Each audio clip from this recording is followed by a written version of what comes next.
이 시를 작시한 사람은 다윗이 아니라 고라 자손 중에 한 사람이었습니다. 표제에 보면 고라 자손의 마스길 그렇게 붙어 있죠. 네. 고라 자손에 대한 이야기를 먼저 조금 하면 출애굽 당시에 광야에서 이런 레위 족속 중에 한 족속이었는데 그때 그 고라라고 하는 사람은 그 자기의 그 레위 지파 중에 한 족장이었습니다. 그가 다른 사람들과 함께 하나님께 모세를 배반하고 모세의 반기를 들었던 사람 중에 한 사람입니다. 광야에서 모세를 죽이려고 덤벼들었던 그런 사람 중에 한 사람이었죠. 리더였습니다. 그래서 하나님께서 그렇게 한 무리들을 징벌 하셨는데 참 무시무시한 방법으로 징벌하셨죠. 땅이 입을 벌렸다. 땅이 갈라져서 그 구멍난 땅 속으로 그들을 함몰시켜 버렸다. 그렇게 하나님께서 그들을 반기든 사람들을 죽여셨던, 징벌하셨던 모습을 우리가 기억하고 있는데, 그때 고라 자손 전원이 죽은 것은 아니고 그 자손들 중에 일부가 살아 있었죠. 그리고 이제 가나안 땅으로 들어가서 그때부터 그들은 그 고라 후손들은 반역자의 자손들이다. 그런 불명예스러운 렛대를 붙이고 살아야 했던 그런 사람들이었습니다. 그게 출애굽 당시니까 주전 한 1000여 년 전 일이라고 한다면 다윗 왕이 왕으로 죄송합니다. 다윗 왕이 1000년 전이고요. 그 모세의 경우에는 1400여 년 전 얘기죠. 그러니까 400여 년간 그 불명예스러운 딱지를 붙이고 살았던 그들이 그 딱지를 벗어버리는 기회가 왔는데 그것이 사울 왕이 하나님께로부터 버림을 받게 되었을 때 그리고 하나님께서 다윗을 왕으로 삼으시기 위하여 기름 부으셨을 때 사울이 다윗을 죽이기 위해 지루한 추격전을 벌였죠.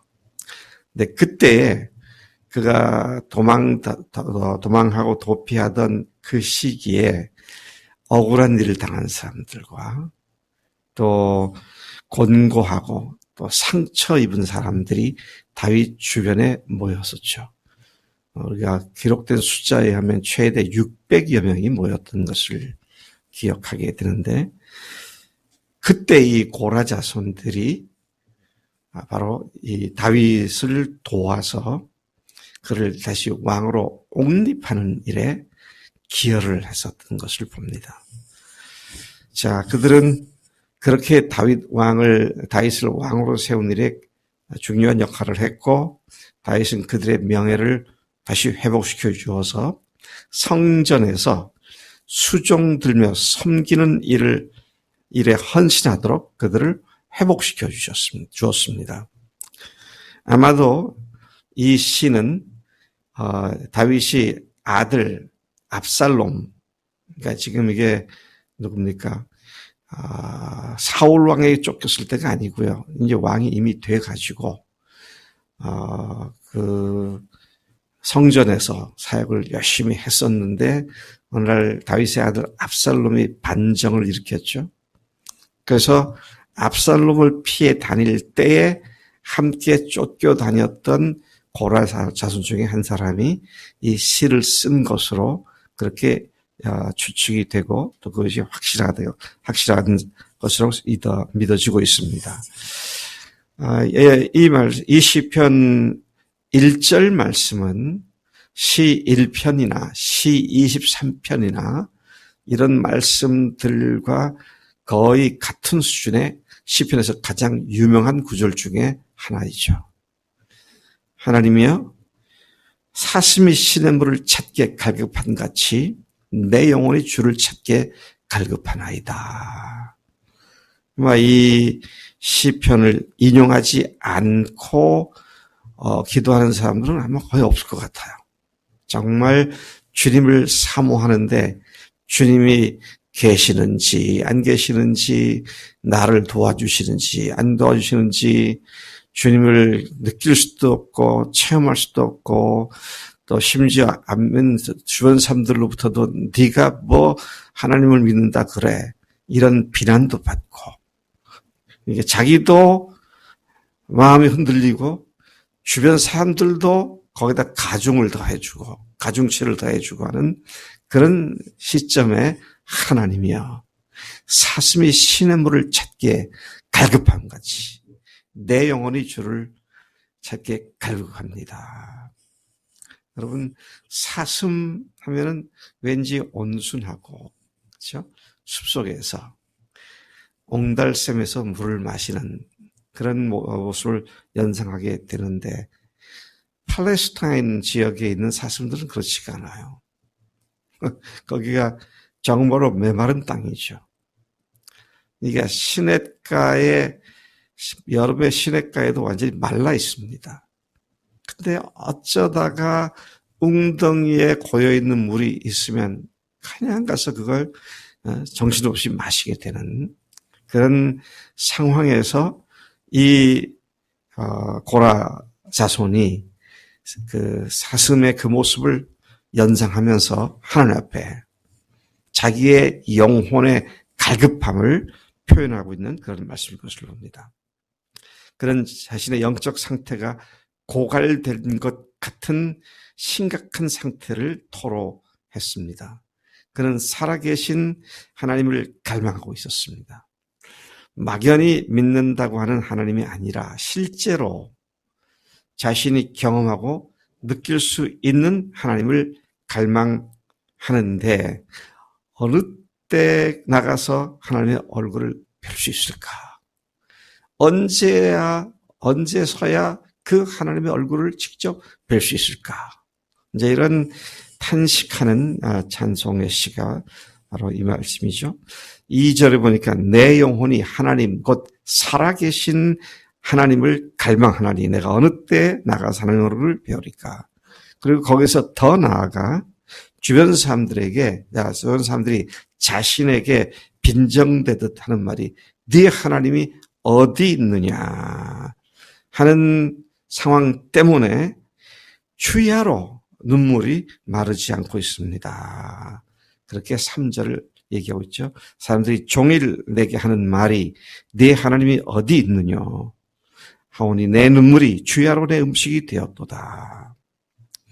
여러분, 우리가 영적으로 고갈될 때 이런 상황을 종종 느낄 때가 있죠. 네. 고갈되는지도 모르고 사는 그건 어쩔 수가 없고요. 그럼 어떡하겠습니까? 죽입니까? 살립니까? 근데 이 고갈되었을 때 이거를 깨닫고 하나님 앞에서 몸부림치는 이런 모습이 사실은 거룩한 성도의 바른 모습이죠. 네. 하나님이 나에게 말씀을 통해서 말씀해 주신 것이 벌써 한 달, 두 달도 더 전에 있었던 것 같고, 작년에 있었던 일 같고, 최근에는 말씀을 주시지도 않는 것 같고, 또 주일날 목사님 설교를 들어도 그 말이 그 말인 것 같고, 자, 이렇게 되면 우리의 영혼이 바싹 말라서 정말로 메마른 상태에 빠질 수밖에 없는데, 그럴 때 정말로 주님 앞에 회복을 위하여 간절히 엎드려 기도하고 사슴처럼 하늘에게 헐떡이며 나아가 기도하는 것이 필요함을 보게 됩니다. 4절 내가 전에 성의를 지키는 무리와 동행하여 기쁨과 감사의 소리를 내며 그들을 하나님의 집으로 인도하였더니 이제는 이 일을 기억하고 내 마음이 상하는도다. 아까 제가 말씀드렸죠. 다윗을 통해서 그들이 드디어 성소에서, 성전에서 하나님 섬기는 일을 회복받아서 할 때는 자기들의 인도를 받아 백성들이 나와서 하나님께 예배하고 너무 기뻤고 너무 감사했는데, 이제는 그걸 기억 속에 아련히 갖고 있을 뿐 이렇게 쫓겨다니고 이렇게 하나님과 동행하지 못하는 것 같은 이 생활을 하는 것에 대한 호소, 토로를 하고 있는 것이죠. 5절 내 영혼아 네가 어찌하여 낙심하며 어찌하여 내 속에서 불안해하는가. 너는 하나님께 소망을 두라. 그가 나타나 도우심으로 말미암아 내가 여전히 찬송하리로다. 참 이 시편 기자의 기특한 믿음이라 그럴까요? 그렇게 갈증과 갈등 가운데 있어도 자기 영혼에게 스스로 타이르기를 너 왜 불안해하느냐? 네가 왜 이렇게 안절부절하느냐? 왜 낙심하느냐? 그렇게 하지 말아라. 하나님께 소망을 두어라. 하나님 반드시 다시 너를 회복시키시고 힘을 주실 것이다. 이런 말로 스스로를 타이르면서 하는 말을 여기서 보고 있습니다. 그래서 내가 여전히 찬송합니다. 이런 상태이지만 주님을 찬양합니다. 그런 고백을 하고 있는 것이죠. 6절에서 11절까지 보면 하나님이 나를 잊으신 것 같은 상황에서 불안해하지 않고 하나님께 소망을 두며 하나님께 소망을 둔다. 시인은 하나님과의 친밀한 관계 회복이 안 되는 문제 때문에 낙심하고 있었습니다. 하나님이 마치 자신을 잊으신 것 같아 자신의 반석이신 하나님께 9절 어찌하여 나를 잊으셨나이까. 왜 원수의 압제로 말미암아 슬프게 다니게 되었습니까? 그렇게 자기의 모습을 하나님 앞에 질문을 드리는 것이죠. 그런 과거에 주님의 은혜 가운데 살았던 자신이 마치 이제는 폭포수에 휘말린 것 같고 파도 물결에 자신이 휩쓸려 버린 것 같은 심정을 고백하고 있습니다. 그러나 그는 그 와중에서도 결연하게 선포합니다. 자, 이게 참 중요해요. 그 어려운 가운데서 선포가 8절에 나오죠. 낮에는 여호와께서 그의 인자하심을 베푸시고 밤에는 그의 찬송이 내게 있어 생명의 하나님께 기도하리로다. 불안해하지 않고 이제는 하나님께 기도하겠습니다. 밤낮을 가리지 않고 하나님을 의지하고 기도합니다. 그런 자기 대적자들이 항상 자신을 비방하되 뭐라고 말하느냐. 네 하나님이 어디 있느냐. 하하, 네 하나님 어디 있어? 라고 하는 말을 들을 때에 자기의 뼈를 찌른다고. 뼈를 찌르는 소리들이라고 그렇게 말씀을 고하죠. 또한 그런 말을 들을 때마다 자신의 영혼이 낙심하고 불안해한다고 말하면서 그가 다시 말합니다. 너는 하나님께 소망을 두고 그가 나타나 도우실 것이기에 여전히 하나님을 찬송한다고 그렇게 확고한 마음을 선포한 것을 보게 됩니다. 오늘 우리가 이와 같은 상황에 빠졌을 때 어떻게 합니까? 네? 하나님이 기도를 해도 응답하지 않으시는 것 같고 말씀을 읽어도 하나님의 말씀이 잘 들리지 않고 그럴 때 우리가 고통 가운데 우리가 어떻게 해야 됩니까? 분명한 사실을 다시 되짚어 보면 또 힘이 나죠. 그게 뭐예요? 대훈이 형 제 간증에 항상 한 번도 빠지지 않고 첫 문장이 예수님 부활하셨습니다. 그게 중요해요. 부활로 하나님의 사랑이 확증되었기 때문에 이제는 우리가 부활하신 주님을 바라보면서 그 부활로 다시 힘을 얻게 되고 또 감사한 것은 우리가 이제 혼자가 아니고 하늘 가족이 함께 세움을 받기 때문에 형제들과 함께 교제하며 기도 부탁하는 가운데 주께서 우리를 또 회복시켜 주실 줄로 믿습니다. 하나님 아버지 감사합니다. 이 아침 고라 자손의 그 극심한 영적 고통과 갈등 속에서 오히려 하나님을 바라보며 하나님을 찬양하고 노래하는 그런 믿음 가운데로 나가겠다고 결단하는 그 모습을 봅니다.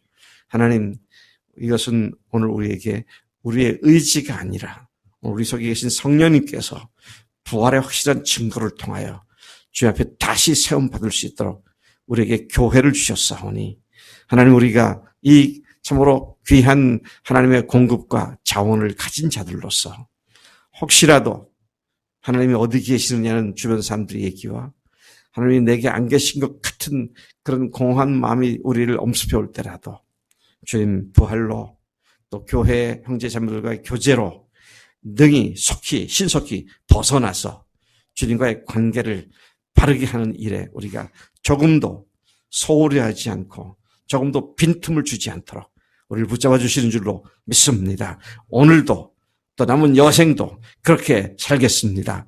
감사하고 예수님의 이름으로 기도로 쌉나이다. 아멘. 아멘.